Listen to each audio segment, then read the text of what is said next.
What if going gray wasn't really so much about hair and beauty, but more about freedom and courage and trusting your intuition, giving yourself permission to be authentically you and daring to go against the norm? I don't know about you, but that is definitely what it was for me. And when I finally just decided to do it, it was one of the most freeing decisions I ever made. I started coloring my hair probably in my mid to late 20s, and every 6 to 8 weeks, it was just something that I did. I didn't even think about it. I didn't question it until I did. There came a point when I started sort of feeling trapped because you have the grow out line that reminds you that you need to be getting back in there for your appointment. And I realized there came a point when I realized that I wasn't really doing it for myself anymore. It felt like this expectation, societal expectation that I needed to maintain and live up to. Sometimes it's professional expectations, and they're not even maybe spoken. I know I was in real estate for years. I owned my own real estate company, and there's just sort of this, thing that you have to look professional and look a certain way. There came a point when I started becoming really passionate about holistic health, and I was reading labels and I was learning about all of the ingredients that are in our food and our personal care products, and I was really focusing on choosing clean food and clean products and doing all these natural things. And I was traveling all around Washington State teaching people about essential oils and how to live a cleaner, more holistic lifestyle. But so I had this internal conflict because at the time I was still coloring my hair and, soaking these chemicals right into my head. It wasn't even just about the chemicals. It was kind of an energy leak, right? Because time and money are energy. It was a mental bandwidth thing, something on my to-do list that I had to do. The stripe down the center of your head reminds you that you've got to take care of that. And it just felt like a slow leak of my energy. I was also kind of curious what the real me looked like. I had been coloring my hair for so many years.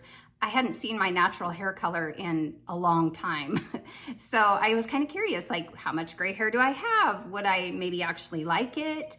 And I just got more and more curious.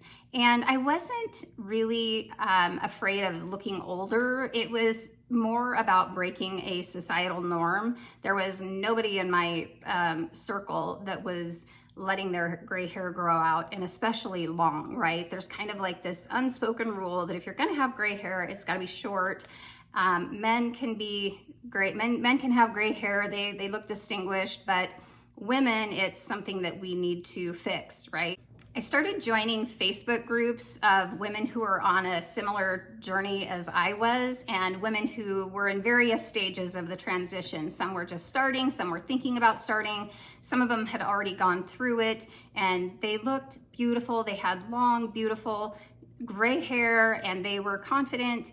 And these women gave me permission to question the rules, and I borrowed courage from them. I'm not gonna lie, I borrowed courage from all of these women. And so you can borrow courage from me if you need to, but I definitely leaned on these other women who had already gone through it. And then I decided to rip the Band-Aid off and just do it. I just stopped cold turkey. There was no blending, no highlights, no easing into it. I just ripped the Band-Aid off and I went all in. And there was definitely some awkward grow out stages. I will put some pictures up on the screen here, but as it grew out, I started feeling more myself, more authentic. And eventually when it all is completely grown out, it's very rewarding on the other side. I started this process back probably in my late 40s. I was probably 48 or so when I started that. And I'm 55 now. And, at this stage of my life, I am looking to take things off of my to-do list. And so the freedom that I gained from just cutting that out of my life, it just is more simple. And I like simple.